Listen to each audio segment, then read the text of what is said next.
Malleshwaram ಕೆಫೆಯಲ್ಲಿ bomb blast ಪ್ರಕರಣ CCB ಪೊಲೀಸರು NIA ತನಿಖೆ ಮಾಡ್ತಾ ಇದ್ದಾರೆ. ಪ್ರಕರಣದ ಬಗ್ಗೆ ಕೆಲವು ಸುಳಿವುಗಳು ಸಿಕ್ಕಿವೆ ಎಂದ ಸಿಎಂ.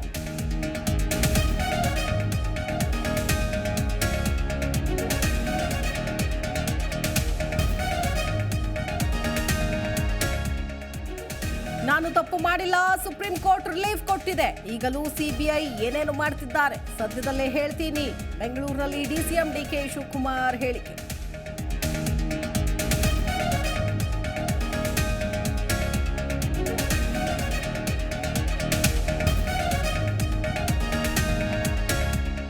ವಿಧಾನಸೌಧದಲ್ಲಿ ಪಾಕ್ ಪರ ಘೋಷಣೆ ವಿಚಾರ ಪ್ರಕರಣದಲ್ಲಿ ನಾಸಿರ್ ಹುಸೇನ್ರನ್ನ A1 ಆರೋಪಿ ಮಾಡಿ ಸರ್ಕಾರಕ್ಕೆ ಪರಿಷತ್ ಸದಸ್ಯ ಎನ್ ರವಿಕುಮಾರ್ ಆಗ್ರಹ.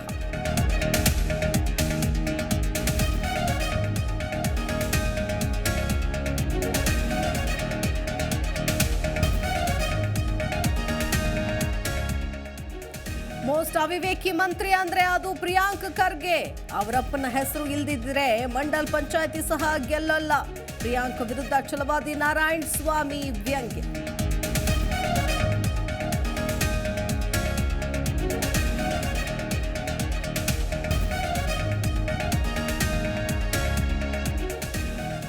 ರಾಜ್ಯದಲ್ಲಿ ಬರ 223 ತಾಲೂಕುಗಳಲ್ಲಿ ತೀವ್ರ ಸಂಕಷ್ಟ. ಕುಡಿಯುವ ನೀರಿಗೆ ತೊಂದರೆ ಆಗದಂತೆ ಕ್ರಮಕ್ಕೆ ಸೂಚನೆ. ಬೆಂಗಳೂರಿನಲ್ಲಿ ಮುಖ್ಯಮಂತ್ರಿ ಸಿದ್ದರಾಮಯ್ಯ ಹೇಳಿಕೆ.